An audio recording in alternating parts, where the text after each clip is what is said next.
Agora a gente vai ter uma palestra também muito interessante do Valmir da Silva Pereira, que vai representar aqui na nossa tarde de hoje o Estado, né, pelo IFAI, né? O Valmir tem graduação em Ciências Sociais pela Universidade Federal do Rio Grande do Sul, tem mestrado em Antropologia Social pela Universidade Federal de Santa Catarina e doutorado em Estudos Históricos Latino-Americanos pela Universidade do Vale do Rio dos Sinos.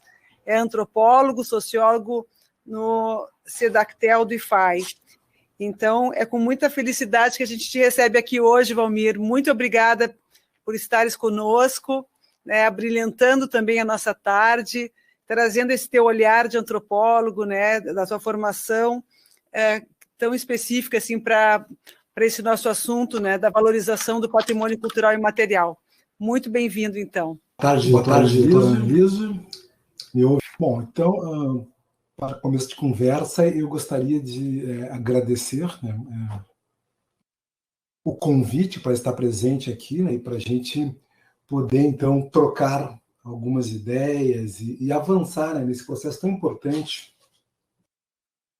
que é a consolidação de políticas culturais no campo do patrimônio imaterial.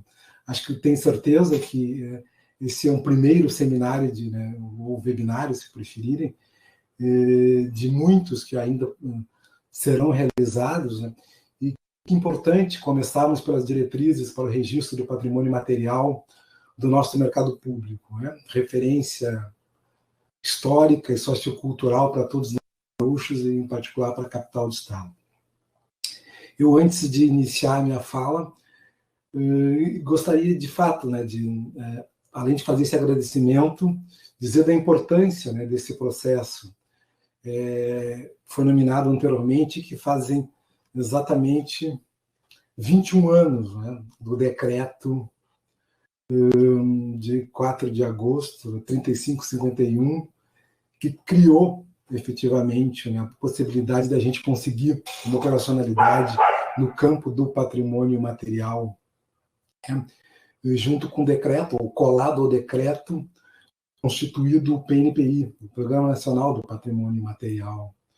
Acho que isso é motivo de júbilo, motivo de que a gente ter referências hoje, né, no campo do patrimônio cultural em particular, porque existiu, né, em momentos anteriores, né, bases sólidas na política pública da esfera federal, e que hoje isso aparece, né, no campo dos estados, da federação e também dos municípios. Né? Isso posto agradecimento, então, a doutora Marta Beltrame, né, que organizou inicialmente esse processo, a todos, né, também o doutor Daniel, né, Martins, que fez a abertura do seminário, e aos meus colegas, né, de mesa, a desembargadora Inês, né, Soares, também a Maria das Graças, que acabou de me anteceder assim, com uma fala muito legal, muito importante, né, sobre esta feira, né, de Caruaru, em Pernambuco, e as colegas que me sucederão, né, a Itanajara, né, e também a Marli. Bom, isto posto, então, eu queria iniciar falando de algumas questões básicas, né, a partir do meu cacoete, né, seja do campo antropológico, que eu vou chamar aqui de preâmbulos. Né? Pedi o apoio aí luxuoso, né, do Gessé, do Ministério, para colocar, então, o primeiro slide, onde eu começo, então, com esses preâmbulos. Né? E nesses preâmbulos iniciais, em torno do patrimônio imaterial, eu queria ressaltar alguns pontos, né, muito rápidos e, ao mesmo tempo, básicos, mas que eu acho que servem para a gente pensar o processo que a gente vivencia, experiencia no campo do patrimônio a nível nacional. Para começo de conversa, dizer que o patrimônio imaterial é bom para a gente pensar, para a gente produzir relações sociais, né? produzir afetos, produzir relações que são relações, né, que mobilizam, então, sentimentos e processos de pertencimento. Né? E isso é bastante importante, né?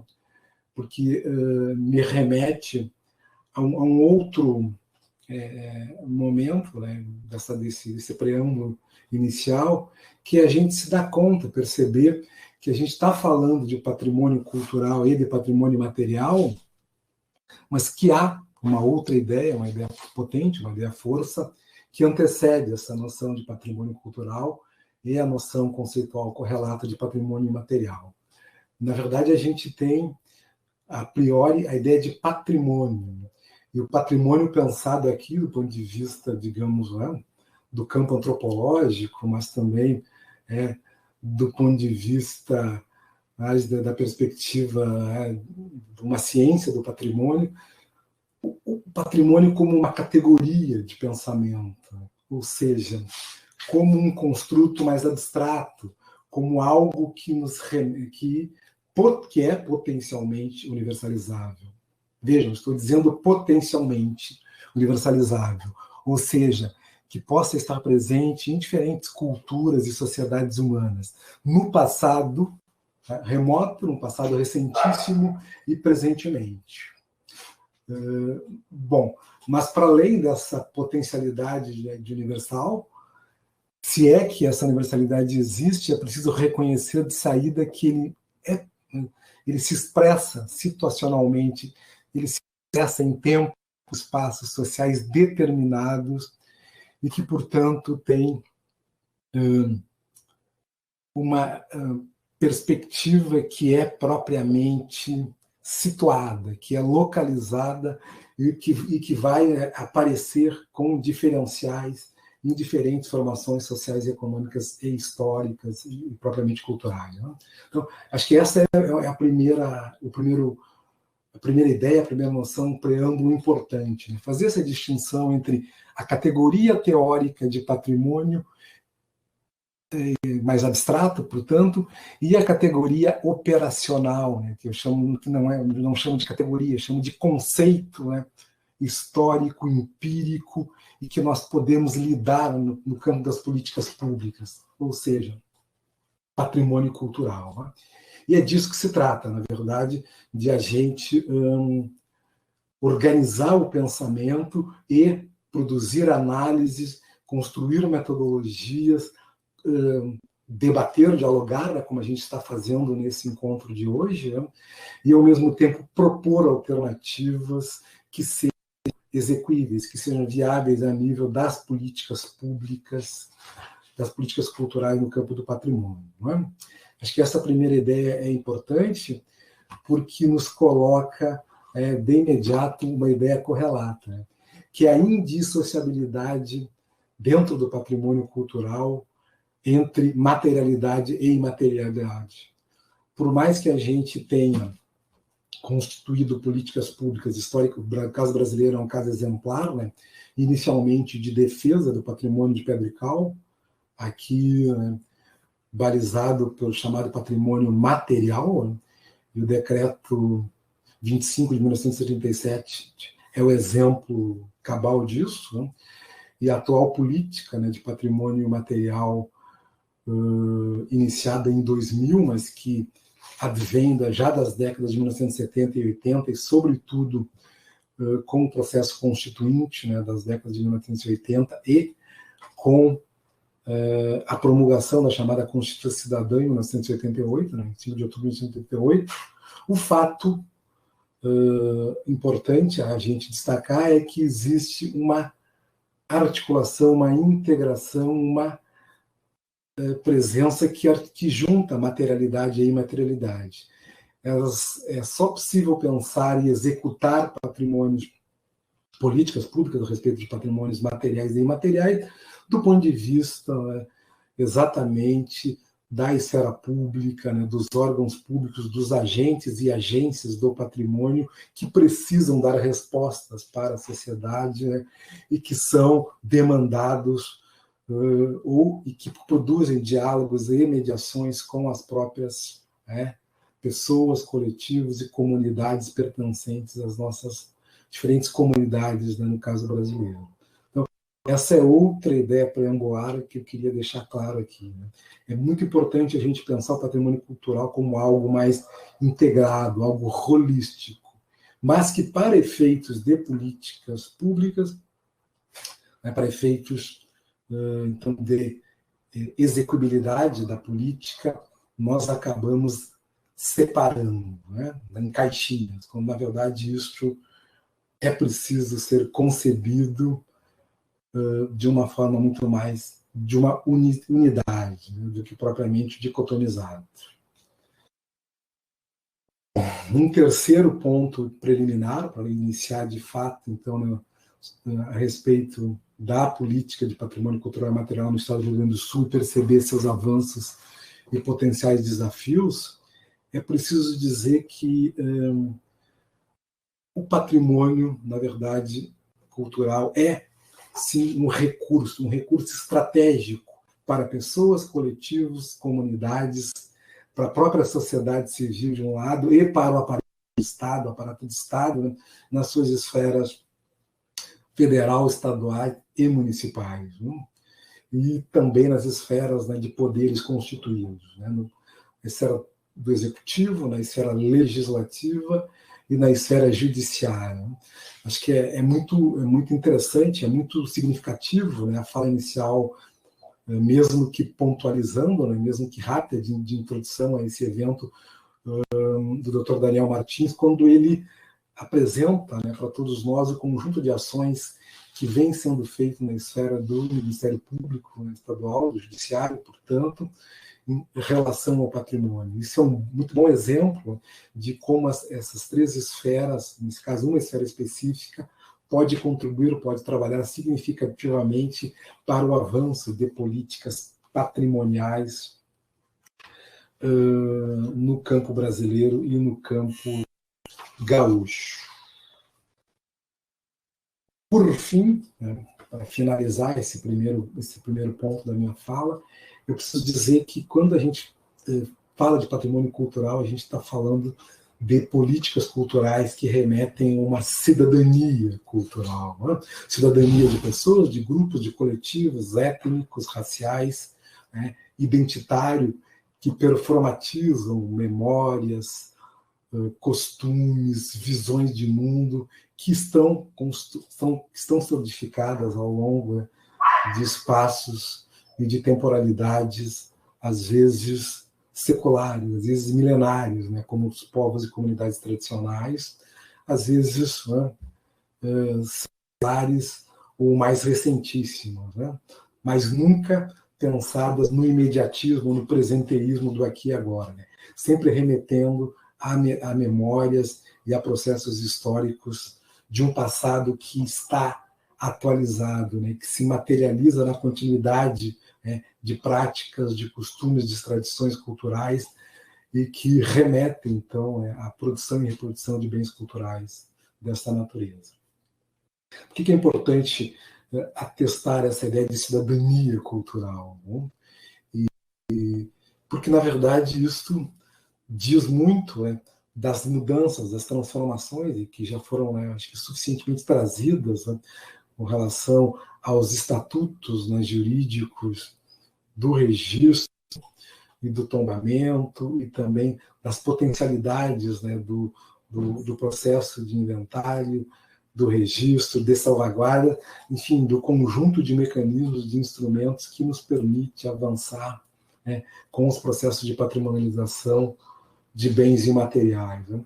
Mas isso tudo acontece, né, e essa perspectiva de uma cidadania cultural acontece numa esfera que é uma esfera republicana, né? E esse, do meu ponto de vista, do ponto de vista antropológico, de uma cultura política que nós temos e de uma própria antropologia do patrimônio, é bastante significativa, bastante importante do meu ponto de vista para o diálogo, né, que nós vamos entrar e que já apareceu aqui com relação especificamente, né, a mercados públicos, a feiras, enfim, a esse tipo de bens de natureza imaterial, é que esse republicanismo precisa contemplar exatamente aqueles grupos, aqueles coletivos sociais, identitários, étnicos e raciais que, historicamente, ficaram alijados, né? Ficaram impossibilitados de participar deste jogo do patrimônio, desta atribuição de valor, dessa produção de sentido, né?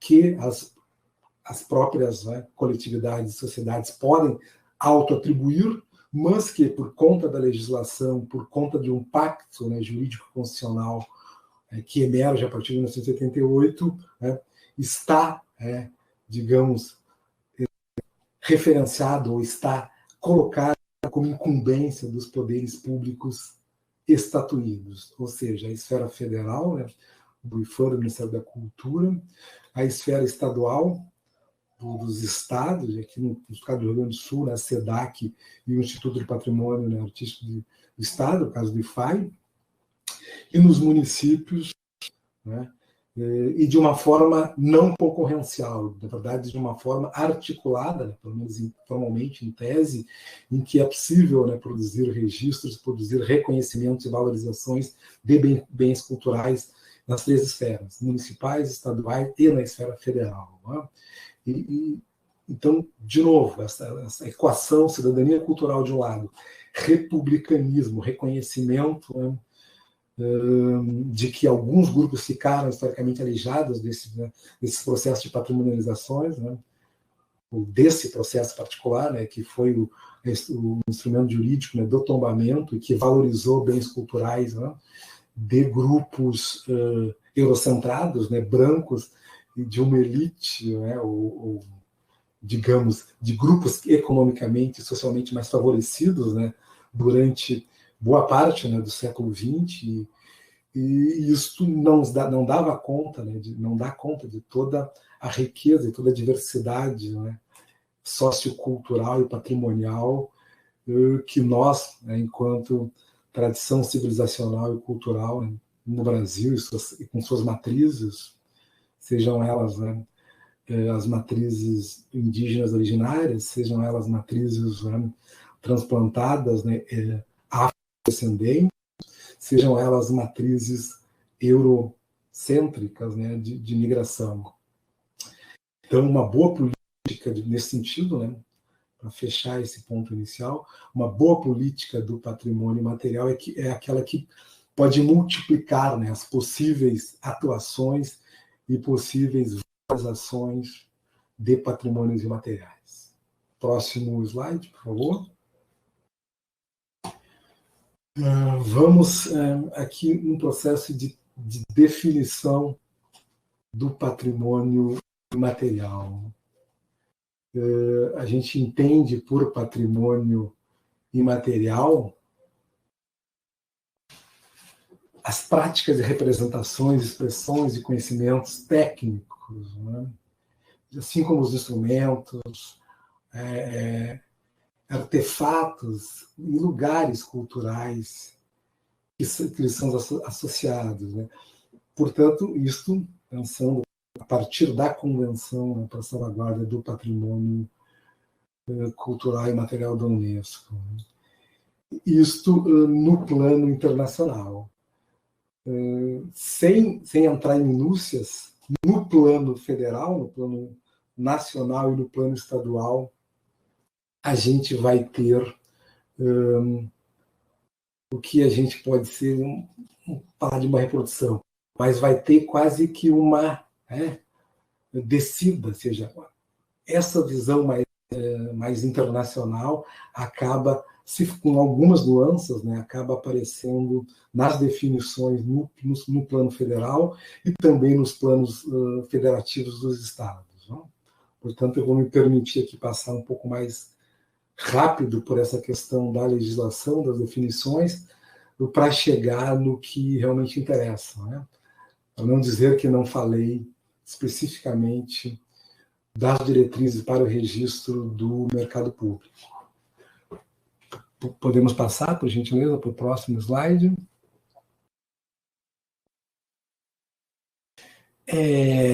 Essa questão do embasamento da segurança jurídica.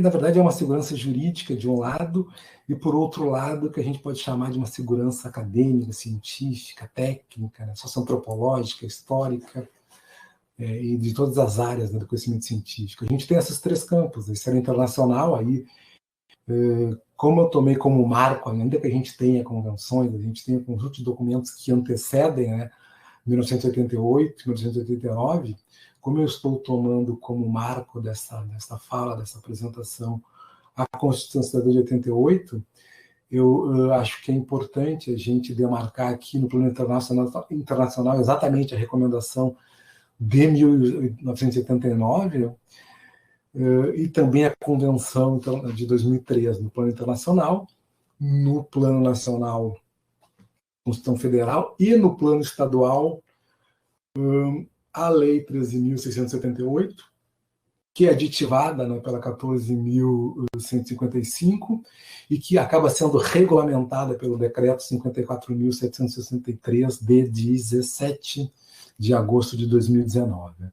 Esse conjunto jurídico, né, e, sobretudo, a instrução normativa, né, que advém do Decreto 54.763 e o PEP, que é o Programa Estadual do Patrimônio Imaterial do Estado, e a CTPCI, né, a Câmara Temática do Patrimônio Cultural e Imaterial, são os elementos centrais que nos possibilitam, né, falar na construção de uma política, né, no campo da administração pública, né, portanto, da governabilidade estadual, mas numa perspectiva que possa ir para além, né, de uma gestão específica, mas que possa pensar numa política do patrimônio do Estado, né, estatal, que é importante a gente aqui, mais do que demarcar, sinalizar, quer dizer, apontar para o conjunto das pessoas que me antecederam em falas e que vão me suceder, e também para todos aqueles que estão assistindo, né, participando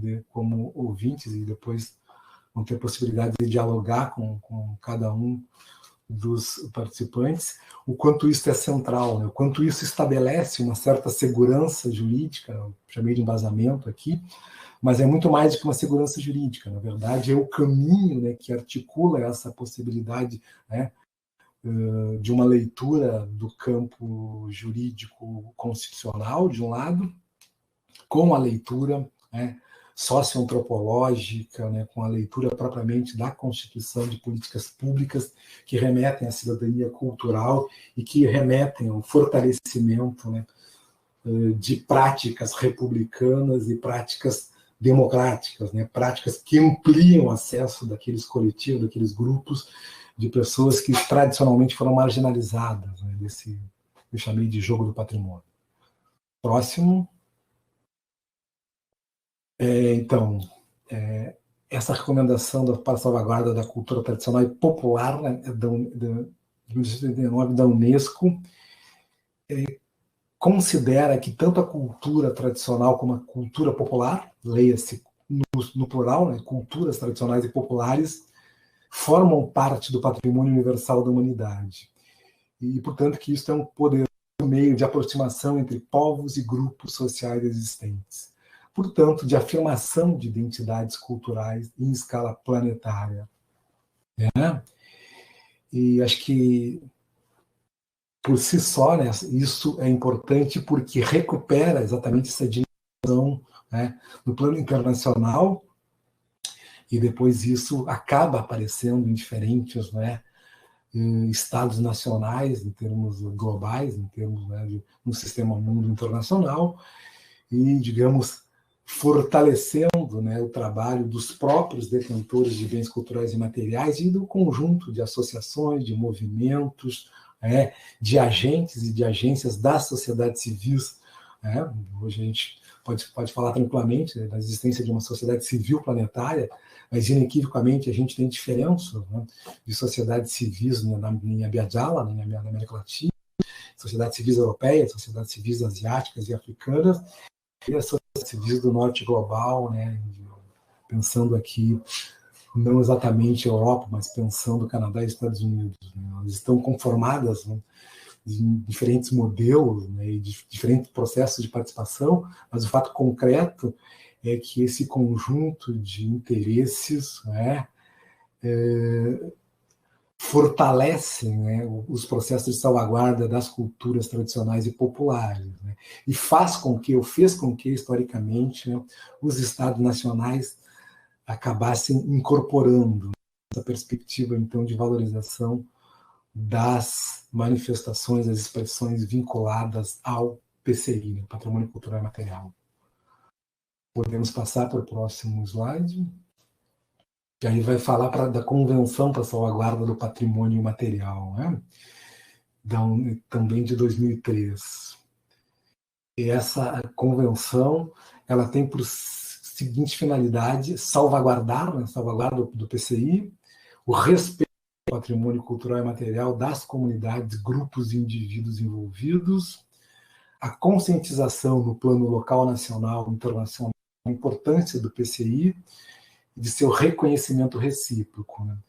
E o processo de cooperação e assistência internacional.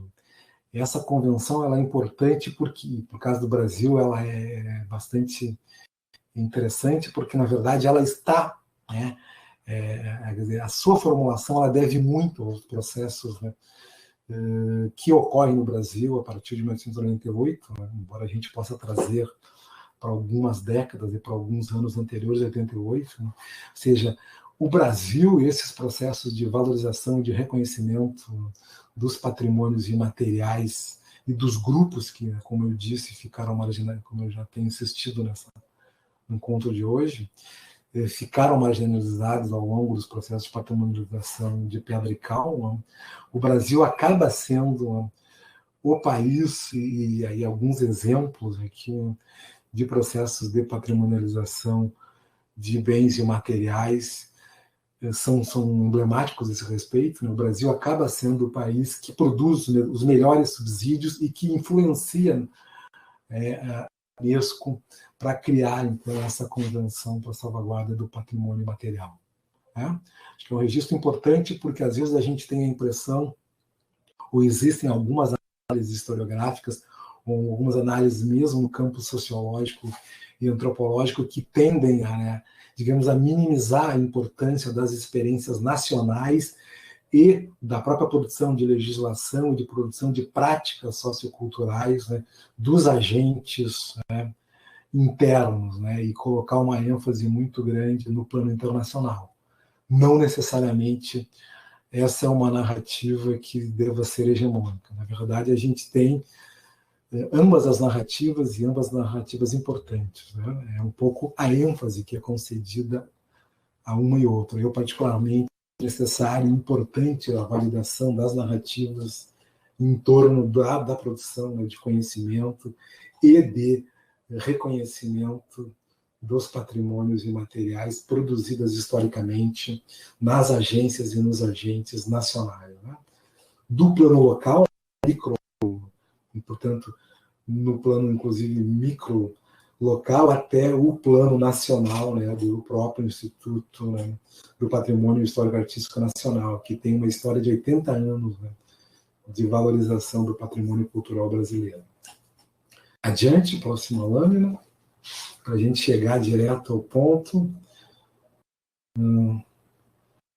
Bom, a Constituição Federal, então, acho que aí, o artigo 216 já foi suficientemente, não é, mencionado, trazido. Eu vou me permitir, né, colocar como algo já conhecido por todos e ir adiante, né? Mas só para dizer que é importante a gente ter esse marco constitucional, né, e depois o fato de que aquilo que está como uma normativa geral desce, né, aparece. É preciso que essas legislações, o campo jurídico trabalha melhor, inclusive, do que o campo das humanidades e outros campos específicos, né, sabe que todo dispositivo formal, quer dizer, genérico, precisa descer para o âmbito do mundo da vida. O que eu quero dizer com isso?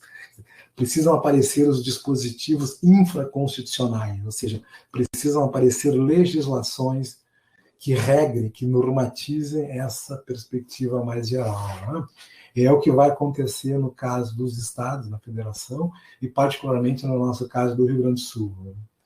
com o decreto de 2011, né, o 13.678, que é o próximo slide que deve aparecer. Na verdade, aparece, né, eu coloquei aqui para ser um pouco mais didático e rápido ao mesmo tempo, a Lei 13.678, que é aditivada, né, pela 14.155. É de 2011, né, 2012, depois 1465. E ela vai dispor, então, sobre o patrimônio cultural e material no Estado do Rio Grande do Sul, e concedendo outras providências. Artigo 1º, o que diz? Constitui patrimônio cultural e material do Rio Grande do Sul os bens culturais de natureza imaterial, portadores de referência à identidade, à ação e à memória dos diferentes grupos formadores da sociedade gaúcha. Ponto. Parágrafo 1º. Entende como patrimônio material o conjunto das manifestações práticas e conhecimentos técnicos que tem como fonte a sabedoria, a prática, a memória e o imaginário das pessoas, transmitidos de gerações presentes e futuras pela tradição e pela identidade cultural vivenciadas no cotidiano das comunidades. E aí vem aquilo que eu acho que não precisa estender, né? Mas o que está na Constituição Federal, o que está no Estado e o que está nos municípios. Né? Quando a gente vai, então, no parágrafo 2º, mostrar o que são considerados integrantes do patrimônio imaterial. Né? As formas de expressão, os modos de criar, de fazer, de viver, as criações artísticas, científicas e tecnológicas. E aí vai, né? Folclore, o esporte, etc. Aqui é uma repetição, eu digo que é uma repetição boa, não é algo problemático, mas é sempre importante enfatizar.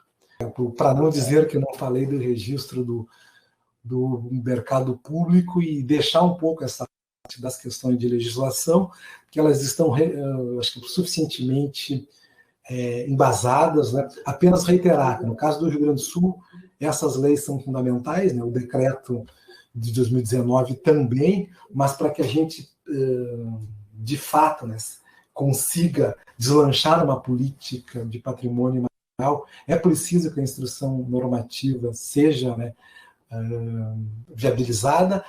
Viabilizada quer dizer assinada e publicizada, né? Porque ela já está pronta, né, há algum tempo. Assim como o próprio Programa Estadual do Patrimônio Material e a instituição da Câmara Temática do Patrimônio Cultural e Material. Né? Esses são instrumentos que definem, digamos, que finalizam esse processo jurídico formal, mas que, na verdade, dão uma segurança jurídica bastante consistente para o exercício das práticas, né, de patrimonialização. Ok. Podemos passar, então, para os próximos slides, e aqui eu sintetizei, né, essa questão adiante. Idem, ainda dentro, né, aqui o decreto 54.7.663, que é de 2019, né, já da gestão atual. Podemos ir adiante, sem problemas. Idem. Aqui na questão dos requisitos básicos, né, com relação ao PCI, aqui acho que sim, aqui eu quero, mesmo que rapidamente, pelo menos elencar o que é necessário, né, para que, inclusive como forma de estimular, né, possíveis detentores de bens imateriais e comunidades, coletividades, né, dos municípios gaúchos. Né. Vamos lá. Então, o primeiro eixo, então, para aqueles que são detentores de bens culturais e materiais, ou para coletividades e comunidades que têm um interesse, né, em buscar processos de registro. Fazer um requerimento e direcionar ao IFAI, né, na figura da direção do IFAI. Ou seja, um ofício, um documento, uma carta simples, né, dizendo que tem interesse em registrar determinado bem cultural. E esse requerimento, então, precisa ser apresentado de forma original, datada e assinado. Com encaminhamento de seguintes documentos e informações. Ponto. Identificação do proponente, ou seja, básico. É uma associação cultural, é uma secretaria de municipal de cultura, enfim, é um conjunto específico, né, de coletivos sociais, culturais, linguísticos, étnicos, etc. Né? E seus dados, desde se é pessoa física, CPF, se é CNPJ, como normalmente é, os seus endereços e assim por diante. A justificativa do pedido.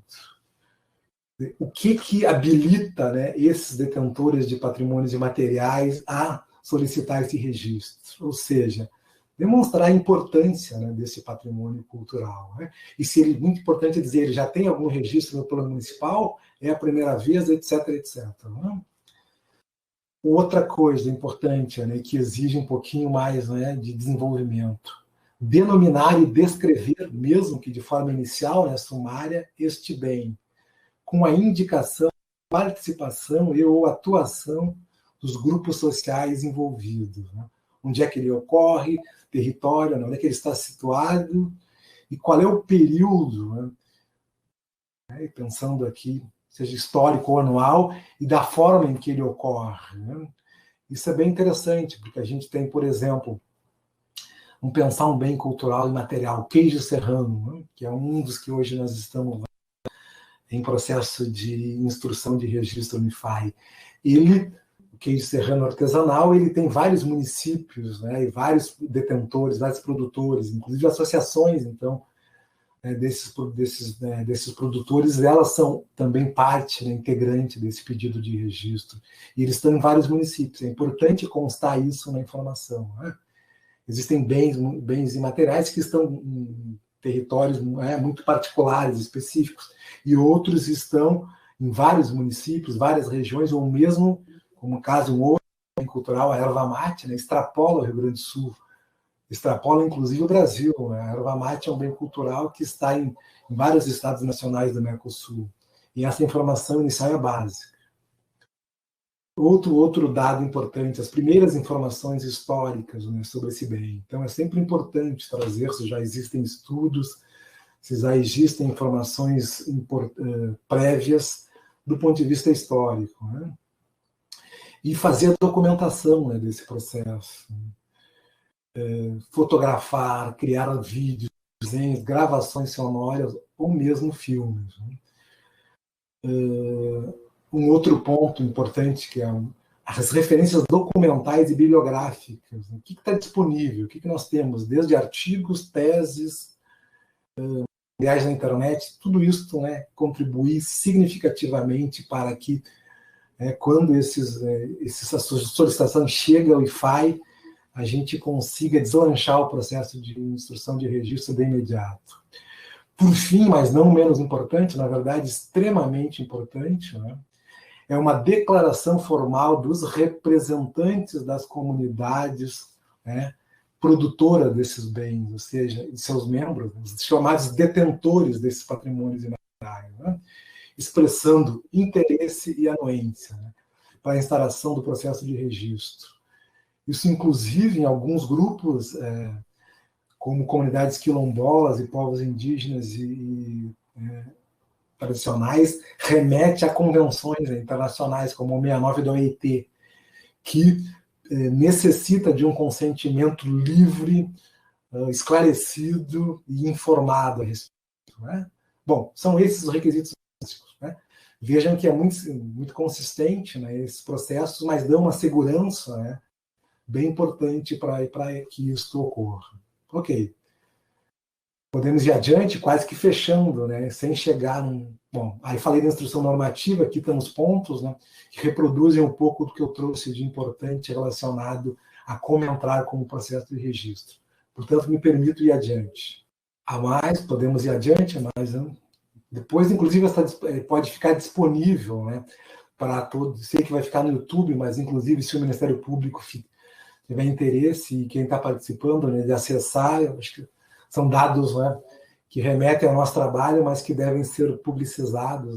A Câmara Temática do PCI é importante, né, porque ela tem a função de examinar, de apreciar, de decidir sobre questões relacionadas aos processos de identificação, mapeamento, inventário e registro de bens culturais de natureza imaterial, bem como debater, propor, criar uma interface de diálogo com a própria sociedade civil e com o Estado, né, com o IFAI. Então, particularmente, né, a gente tem trabalhado internamente, né, na equipe do Patrimônio Material e no IFAI, na valorização e na rápida, né, digamos, institucionalização dessa Câmara Temática. Porque, por mais que nós, no plano, né, técnico e jurídico administrativo do Estado, realizemos, né, um trabalho consistente, quando é na hora de definir, né, pela aprovação desse bem cultural, o papel dessa Câmara Temática ele é central, né, porque essa Câmara Temática ela é construída, ela está consolidada por representantes, né, do próprio Estado, da esfera cultural, mas, sobretudo, por representantes da sociedade civil, né, por órgãos científicos, ou seja, por órgãos que têm uma bagagem, que têm uma experiência muito importante no campo do patrimônio, são agentes do patrimônio material, né, de universidades às secretarias, né, de Estado, por exemplo, da educação e do meio ambiente. Então, teria muita coisa para falar sobre essa Câmara Temática, mas eu só fico, né, com essas informações e com essa centralidade, né, dessa Câmara Temática, assim como é a instrução normativa e assim como é o Programa Estadual do Patrimônio Material. Né? Quando a gente pensa em processo de salvaguarda e pensa, né, numa política longeva, né, do Estado do Rio Grande do Sul nesse aspecto, tem que ter um cuidado, porque ele está atrasado em relação a outros estados da federação. Né? Pernambuco, acho que o exemplo do trabalho que a Graça trouxe, né, a Maria da Graça trouxe, é bem legal, bem interessante. Né? Ela trouxe uma patrimonialização federal, mas se a gente for olhar para os estados de Pernambuco, Minas Gerais e a própria Santa Catarina, eles já estão mais à frente com bens e materiais patrimonializados no plano estadual já há bastante tempo. Bastante tempo não, mas alguns anos à frente. Né? Não quero também criar aqui uma guerra entre estados, mas é para a gente ficar atento. Né? Hashtag presta atenção no serviço, né? Nós gaúchos, porque a gente tem que trabalhar de uma forma competente, dialógica e mediar processos difíceis, mas caminhar, né? Pelo menos eu acredito que essa seja a intenção de eventos como esses, produzidos pelo MP e pelos agentes do patrimônio, né, de modo geral. Vamos adiante, então? Aí englobei Câmara Temática e PrEP. Enfim, para não dizer o que não falei do mercado público, né? Que é o mercado, fechando, agora sim fechando, né? E aí ficando para... Né, abrindo depois para ouvir os demais colegas e aí, eventualmente, esclarecer alguns pontos de não finalização da apresentação.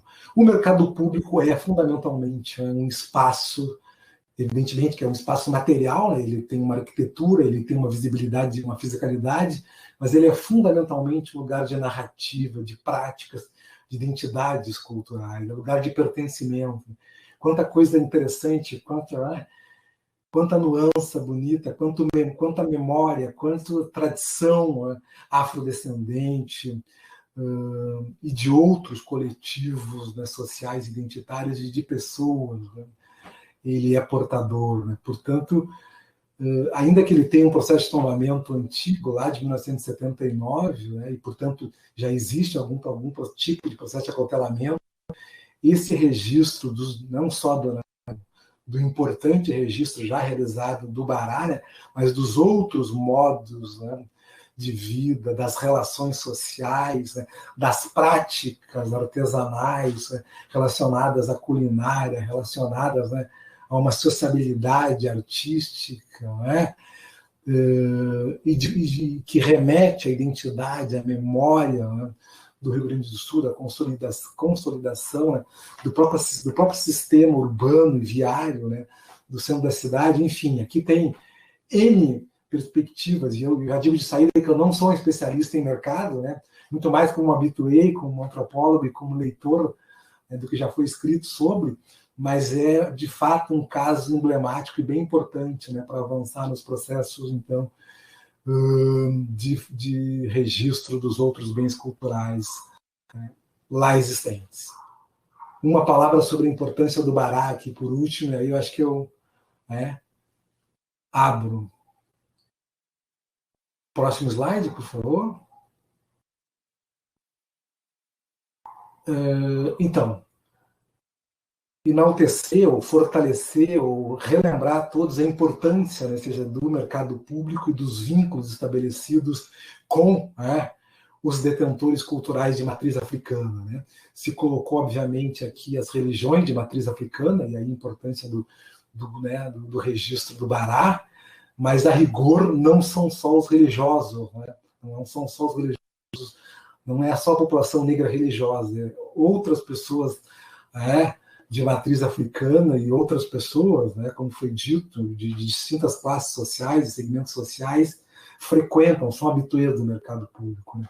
Mas digamos que, no caso dos detentores de matriz, né, espiritual, religiosa, né, africana, isso é central, isso é constitutivo, né, e explica, né, fortemente, né, a importância do batuque, né, como o batuque, como foi dito, tem uma importância que se distingue, né, do candomblé baiano, do Xangô de Minas, né, de Pernambuco, do tambor de Minas do Maranhão, né, do Xangô de Pernambuco, enfim, há vários nomes, né, com que essas religiões de matriz africana e o que o candomblé baiano ele repercute, né, com especificidades em outros lugares da federação. O batuque é muito forte no Rio Grande do Sul, já foi dito isso, e ele ainda é uma religião transnacional. Né? Nós exportamos o batuque por Montevidéu, Buenos Aires, Uruguai e Argentina, tem vários babás, né, e alorixás, uruguaios e argentinos, né, que começaram a praticar, né, a religião de matriz africana a partir, né, do batuque dos nossos pais de santos e mães de santos. Né? Essa é uma história pouco conhecida, mas muito importante. Né? E está vinculada, obviamente, com o número fantástico, né, de 3.000, né, terreiros, trazido pelo professor Gunter Axel na fala inicial, mas está vinculado exatamente por essa força do pertencimento, né, e dessa capacidade de abertura, né, do horizonte cultural e espiritual, né, dos negros, da população negra, né, de abrir, né, para o outro, para os outros grupos sociais. Porque é fácil, né, vocês, mesmo sem eu detalhar aqui do ponto de vista etnográfico, né, e histórico esse processo, é fácil vocês conseguirem imaginar que grande parte desses cultuadores, né, do batuque no Uruguai e na Argentina não são necessariamente população negra. Né? São também pessoas negras, mas são muitas pessoas que são miscigenadas ou totalmente eurocêntricas brancas. Né? Então, é uma espiritualidade, é uma religiosidade que tem uma abertura muito, né, muito grande para o outro, né, para as alteridades. Eu acho que isso tem muito a ver com o que é o mercado público, né, central de Porto Alegre, nessa perspectiva da imaterialidade, né, e, portanto, das referências culturais, que a gente possa, né, que um registro futuro, né, possa contribuir e avançar nesse sentido. Ok. Eu acho que fico por aqui com relação aos slides, né? Acho que trouxe alguns pontos, teria, de fato, algumas diretrizes que eu considero centrais, fundamentais, para realmente a gente levar adiante essa política, né, de registro do patrimônio material, não só do mercado público, mas a nível estadual. Eu acho que a gente aguarda, né, para um outro momento, assim, talvez de diálogo que eu possa, né, de questões, ou para uma outra. Tenho certeza que essa é a primeira de várias lives. Agradeço a atenção de todas e todos, e também o convite, né, do Ministério Público para a gente estar aqui trazendo um pouco do trabalho que está sendo feito no plano estadual e das potencialidades do patrimônio imaterial. Obrigada, Valmir, mas a gente quer muito ouvir suas diretrizes, sim. A Rosana Prado aqui pelo YouTube está perguntando. Nós temos aqui a Índia dizendo que ela está retratada numa das fotografias que tu mostraste, está se sentindo muito honrada, está te agradecendo. Tem a Iá Vera Soares também, destacando como é impressionante como o território e a territorialidade que rege o mercado público de Porto Alegre. Olha, é muito legal a tua fala, assim, também suscitou muita movimentação aqui no YouTube, né? E eu quero agradecer muito quem está assistindo. Para o Ministério Público é um privilégio poder receber a todos vocês num assunto que é tão importante. Se o Valmir teria disponibilidade de rapidamente, pelo menos, nos apresentar essas diretrizes, porque a partir disso, a nossa ideia é no nosso grupo de trabalho, do qual participa a Secretaria Municipal da Cultura, a Secretaria Estadual da Cultura, né? O Renato, que esteve aqui conosco ao longo da tarde também, embora não tenha falado, e também a Cíntia, que é uma historiadora do Ministério Público, que tem nos ajudado muito. A nossa ideia é justamente trabalhar nessas diretrizes para que se possa depois ter alguém, né, que se apresente para fazer essa formulação junto à Secretaria da Cultura, então, para que a gente possa ter o registro. A ideia é que a gente possa ter esse registro, sim. Está aqui o Renato se manifestando. Então, Valmir, queria te perguntar se tu consegue apresentar assim, em 10 minutos. Eu sei que é quase ofensivo de pedir isso, né? Mas como o nosso horário aqui está um pouquinho extrapolado e eu estou aqui no Centro de Estudos Funcionais, daqui a pouco também vão me expulsar do prédio. Então, se puder, o Valmir de novo voltar. Bom, vamos lá então. Então, façamos, né, o possível, porque a causa é nobre, é importante, nos une, né, como todas as pessoas e coletivos do campo do patrimônio. Bom, primeiro dizer que, na verdade, isso não estava no script, né? Quer dizer, até porque, como a doutora Anelise acabou de dizer, esse grupo está constituído, né? E, inclusive internamente, né, meus colegas do IFAI sabem, não sou eu o responsável, né, por esse processo, possivelmente. Quem já começou a instruir e vai estar à frente desse processo é um outro colega, mas evidentemente que eu não me furto aqui pela responsabilidade pública e pelo conhecimento anterior, né, do campo, de trazer considerações a partir do campo antropológico e da minha atuação aí, né, na área. Vamos lá. Primeira questão é dizer, e essa ideia de que existem diretrizes é importante, porque essas diretrizes elas permitem nortear, elas permitem produzir relações de mediação e relações de participação, de contribuição mútua entre os diferentes agentes e agências do patrimônio imaterial. Isso é muito importante, porque acho que isso aqui é um consenso, né? Todas as falas falam a partir dos seus lugares, né, seja de conhecimentos e de diálogos com diferentes detentores e diferentes experiências em relação ao campo patrimonial. Mas, sem dúvida, acho que um ponto, e portanto, o que eu quero dizer com isso, que essas diretrizes são diretrizes a ser ampliadas, digamos, fortalecidas, e não necessariamente são específicas do mercado público. É importante a gente pensar esse processo numa dimensão situada, localizada, territorializada no mercado, muito que bem, em determinados bens e materiais. Mas quando a gente pensa em diretrizes para processos de inventário e registro, ou no limite, ou seja, de fortalecimento de bens culturais e de preservação de bens culturais de natureza imaterial, a gente está falando de alguns pontos que eu queria, então, aqui rapidamente, nesses 10 minutos, que me são solicitados, né, trazer. Primeiro é exatamente isso, reconhecer o caráter, né, de mediação e de presença ativa, né, dos agentes e agências patrimoniais das esferas públicas, estatais, não estatais e das esferas privadas. Né? E quando eu falo aqui da esfera privada, não estou me referindo, né, ao conceito jurídico de privatismo, e sim privado aqui, não, quer dizer, não estatal. Os diferentes atores, os diferentes coletivos, os diferentes grupos de interesse que estão presentes na sociedade civil. Não é? Sejam os próprios detentores de patrimônio material, sejam ONGs, sejam associações, não é?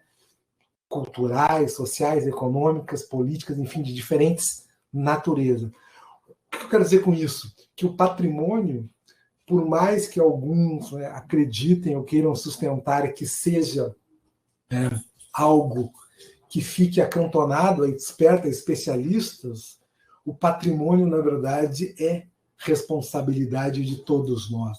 O patrimônio material ou imaterial, a gente chama aqui de patrimônio cultural, na verdade, um movimento que depende da presença, da participação ativa da cidadania. Né? E aí a gente pode pensar essa cidadania na perspectiva da sociedade civil, mas também, quer dizer, na responsabilidade jurídica e de mediação dos próprios entes públicos. Então, uma primeira diretriz é essa, reconhecer esse processo. Né? Bom, uma outra diretriz importante porque está na legislação, mas não é porque está na legislação que a gente deve se apegar a ela. É partir da legislação, tomar a legislação como um balizamento, e aí sim, criar um processo de valorização das práticas, das expressões, das cosmovisões, das diferentes perspectivas de mundo dos povos e coletividades tradicionais, em particular dos povos indígenas, dos povos de matriz africana, dos povos de comunidades tradicionais do estado do Rio Grande do Sul.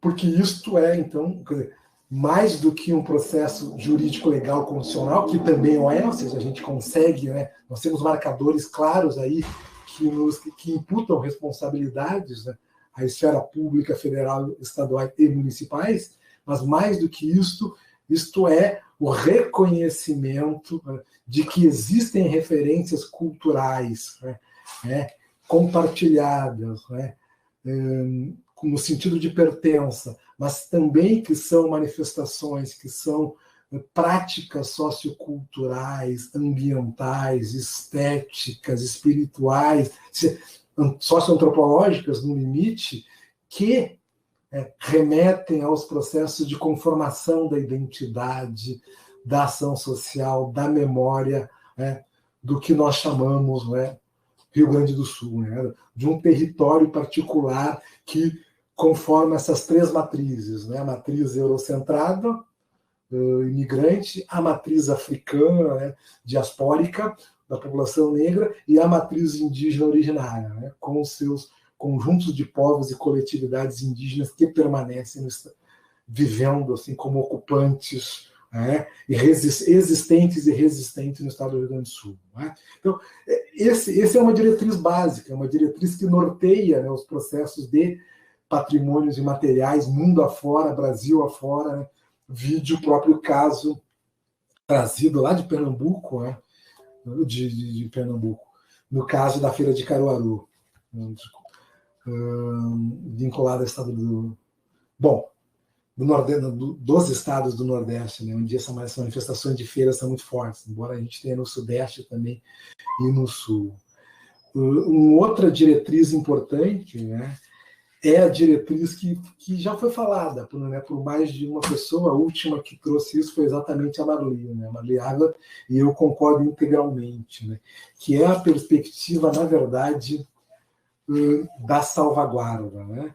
Da salvaguarda de bens culturais e materiais. Por quê? Porque esses bens culturais e materiais, né, trazem em si a perspectiva de que o patrimônio aparece como signo identitário, como autoestima, como autoconsciência cultural, né? E eu acho que é importante ter em mente isso, essa ideia de uma autoconsciência cultural, né? É tão importante, tão significativo a fala da Itarajara e também a fala da Marli agora, né? A Marli que fez o trabalho técnico, mas que também conhece, né, dos meandros, conhece por dentro, né, os processos, né, de religiosidade e espiritualidade, né, envolvida na patrimoniação do Bará, mas a Itarajara falando, né, com uma perspectiva êmica, né, de dentro no sentido de ser uma praticante, de ser alguém que pertence, né, à população negra e que, portanto, nos traz toda essa força, toda essa perspectiva dos sentidos sociais, né, que estão investidos nessas práticas espirituais. Isso é chave, gente, quer dizer, é pensar as salvaguardas nesse sentido, né? E aí eu diria, as salvaguardas não podem ser vistas como o recheio, né, quer dizer, do bolo. As salvaguardas não são um processo finalístico do processo de registro de patrimonialização de bem cultural e material. Salvaguardas devem estar ocorrendo durante, né, os movimentos processuais de um processo de instrução de registro. Ou seja, desde o momento que se identifica determinado bem cultural como potencialmente patrimonializável, desde os processos que envolvem, portanto, o mapeamento desses bens, desde o processo propriamente de técnico também, né, seja, que antecede o registro em si, que é a inventariação cultural, né, ou seja, o processo de inventário é um processo técnico E é um processo de produção de conhecimento articulado a esse bem cultural e a outros bens conexos, outros bens que estão aliados a esse bem principal, né? No caso do mercado público é isso, quer dizer, o mapeamento, a identificação e o processo de inventário e de registro dos bens imateriais vão articular um conjunto de bens de natureza imaterial, né, presentes, né, nesse espaço territorial determinado, né, e inclusive de diferentes matrizes, né, ainda que nós saibamos que tem uma centralidade, uma importância fundamental para a população negra e para aqueles religiosos praticantes da matriz, né, de matriz africana, né, com o batuque e o culto ao orixá específico, que é o Bará. Então, nesse sentido, acho que essa diretriz, né, de reconhecer as salvaguardas nos processos, né, de patrimonialização, não só como algo a ser feito no final, com os planos de trabalho, que evidentemente são importantes, mas as salvaguardas elas devem ser realizadas, incorporadas ao processo durante, né, a feitura desses movimentos de patrimonialização. E esse durante significa não só um processo metodológico, né, de mediação, né, dos agentes públicos e privados e dos próprios, principalmente aqui dos atores públicos, né, dos agentes do IPAC, do IFAI, do IFAM, mas, sobretudo, dos próprios detentores desses patrimônios imateriais. Ou seja, eles precisam estar participando ativamente já durante, né, esse processo.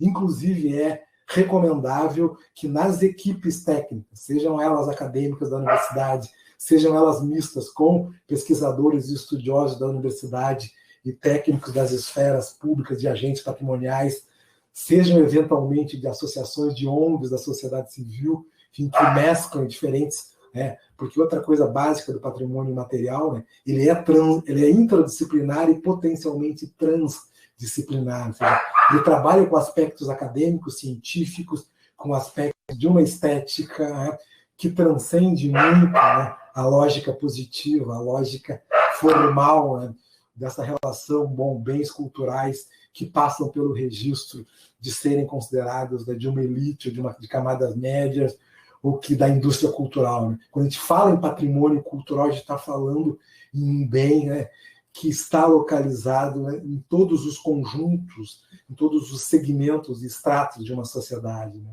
No caso da sociedade gaúcha e brasileira. Com ênfase, obviamente, isso foi trazido aqui muitas vezes, inclusive por mim, nós estamos falando, de construir processos de cidadania cultural e ouvir, de uma escuta, né, de um processo, portanto, bastante antropológico e etnográfico, né, que é ouvir, captar, reconhecer formas de expressão, modos de vida, de ser e de estar no mundo, né, produzidas por coletivos sociais, étnicos, raciais, que historicamente foram alijados, né, desse processo de reconhecimento de seus valores culturais. Então, para fechar, acho que a gente está chegando realmente nos 10 minutos, já não passou, né?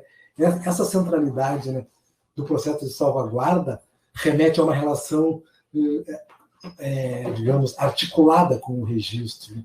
Porque, diferentemente do tombamento, né, o registro não é um instrumento que gere essa potência, né, fiscalizadora e essa potência cobradora, né, de uma legislação, seja do campo do judiciário, seja do campo do executivo, né? Seja a graça, a importância, digamos, a centralidade do registro é que, para além de fiscalizar, para além, né, quer dizer, de fazer cumprir a lei, o registro ele só permanece, ele só, quer dizer, faz sentido com a participação, com a presença, e aí sim, quer dizer, com o interesse, com o desejo de que esses detentores, né, de bens patrimoniais e materiais, e o exemplo da Fala Itanajara é perfeito a esse respeito, queiram participar desse processo e venham a manter. É óbvio, é evidente, é comprovável que existem alterações, que existem modificações ao longo dos tempos, né? E esse processo não deve assustar ninguém, quer dizer, justamente esse processo dinâmico de alterações, né, de permanências e de mudanças que faz com que o patrimônio material tenha essa potência, tenha essa, digamos, essa importância de permanecer em tempos e espaços sociais determinados por séculos, por décadas, porque esse processo de reconhecimento, de valorização, não parte ou não necessariamente vai fazer sentido partindo dos poderes públicos estatuídos. Ele faz sentido quando ele parte, quando ele é abraçado pelos próprios, né, detentores, ou seja, as comunidades, os coletivos sociais e étnicos, no limite as pessoas, as comunidades, as sociedades, né, que vão, então, valorizar esses seus patrimônios, né, porque em alguns casos, inclusive, isso, quer dizer, precisa, sim, da mediação, né, de agentes e de agências patrimoniais, né, porque isso ainda não, quer dizer, não houve esse despertar de algumas comunidades que, né, possuem expressões culturais, estéticas, artísticas belíssimas, né, mas que estão na sua, né, seja, não estão, seja porque não conhecem a possibilidade, né, quer dizer, de demandarem, de disporem dessas políticas públicas patrimoniais, sejam porque não, quer dizer, conhecem e não têm interesse ainda, né, digamos, de tomar o patrimônio como um recurso estratégico, né?